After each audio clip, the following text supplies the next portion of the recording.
Hello everyone, welcome back to my channel. So আজকে শুরুতেই দেখিয়ে দিচ্ছি পার্সেল। না এটা আমার কোনো জিনিস না, আমার প্রচুর জিনিস অর্ডার দেওয়া আছে, সেগুলো অন্য কোনো ভিডিওতে শেয়ার করব। এটা আপাতত বাড়ির সব থেকে বড়ো মেম্বারের দুটো জিনিস এসছে। সেটা হচ্ছে আমার ছোট্ট নাড়ুগোপালের ড্রেস চলে এসছে। সামনে দিওয়ালি, অফকোর্স, তো নাড়ুগোপালকে সাজাতে হবে না? তো তোমরা তো দেখেই আসছো, আমার যারা অনেক বছর ধরে ভিউয়ার্স তারা জানোই যে প্রত্যেক বছর আমরা বিভিন্ন অকেশনে আমাদের ছোট্ট নাড়ুগোপালকে সুন্দর সুন্দর ড্রেস কিনে দিই এবং খুব সুন্দর করে শৃঙ্গার করার চেষ্টা করি। আমরা তো করার কেউ না, উনি নিজে শৃঙ্গার নিজেই করে নেন, নিজেই পছন্দ করে নিয়ে নেন। যেটা ওনার পছন্দ উনি নিজে থেকেই বলেন, সেটাই আমরা কিনে দেওয়ার চেষ্টা করি। নাহলে আমাদের মতো হতভাগা জীবদের কি সাধ্য আছে যে ভগবানকে আমরা সাজাবো নিজের হাতে? একদমই অতটাও বড় কেউ হুনু আমরা হয়ে যায়নি। যাই হোক, তো কেমন হয়েছে ছোট্ট গোপাল সোনার দিওয়ালি স্পেশাল দুটো ড্রেস অবশ্যই জানিও।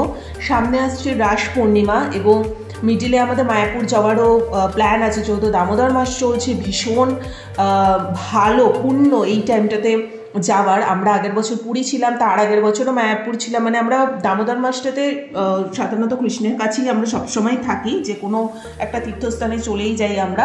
তো এই বছরও সেম ওনার ডাক চলে এসছে।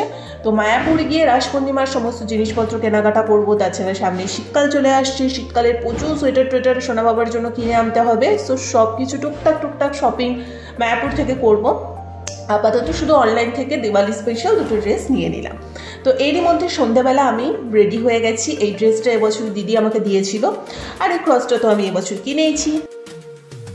একই গেঞ্জি পরে আসে কেন ভাইয়া? প্রত্যেক দিন এক গেঞ্জি পরে আসবে, ওর যেন আর কোনো গেঞ্জি নেই। ওর কিন্তু পুরো আলমারি ভর্তি প্রচুর গেঞ্জি, কিন্তু এইটা পরেই ওর সব জায়গায় যাবে। তো আমি আর ভাই একই মারতে মারতে চলে আসলাম স্টার মলে। আজকে স্টার মলে বহুদিন বাদে সব বন্ধুবান্ধব একসাথে মিট করলাম, আড্ডা গল্প সব কিছু হলো। এবং স্টার মলের বাইরেই দেখলাম খুব সুন্দর মেলা বসেছে। আমি আর সঞ্চিতা থাকলে বা আমি আর দিদি থাকলে ডেফিনেটলি এখানে দাঁড়িয়ে পড়তাম এবং দাদা গুচ্ছের জিনিস কিনতাম। তো যাই হোক, ডেফিনেটলি দিদি আসছে, আবার এক আটটা আমরা হবো, আবার পাগলামি আমাদের শুরু হতেই থাকবে। তোমরা সেই ব্লগগুলো আশা করি খুব এনজয় করো দেখতে। তো যেহেতু সামনে ফেস্টিভ্যাল, তাই এত সুন্দর সাজানো হয়েছে স্টার মলটা, খুব ভালো লাগছিল। তো মিলন আর দীপান্বিতার আসতে একটা লেট হচ্ছিল, তাই আমি রিমা আর ভাই আমাদের মতো করে প্রচুর ছবি টবি তুলে নিয়েছি। ওই ফাঁকে একটু গল্প টল্প করে নিয়েছিলাম। আমরা খাবার দাবারও অর্ডার দিয়ে দিয়েছি, তার অনেক পরে ওরা এসছে।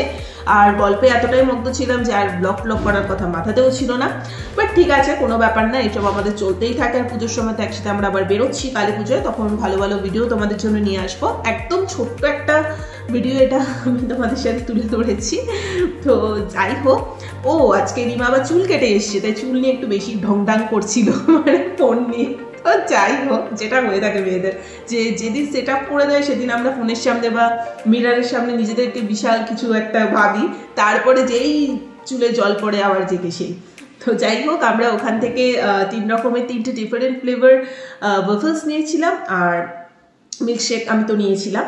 তো যাই হোক, এই ছিল ওভারের ছোট্ট একটা ভিডিও। যদি ভালো লেগে থাকে লাইক কমেন্ট শেয়ার সাবস্ক্রাইব করে দিও। সামনে অনেক ফেস্টিভ্যাল আছে, অনেক নতুন নতুন ভিডিও আসছে, তোমরা প্লিজ চোখ রাখো।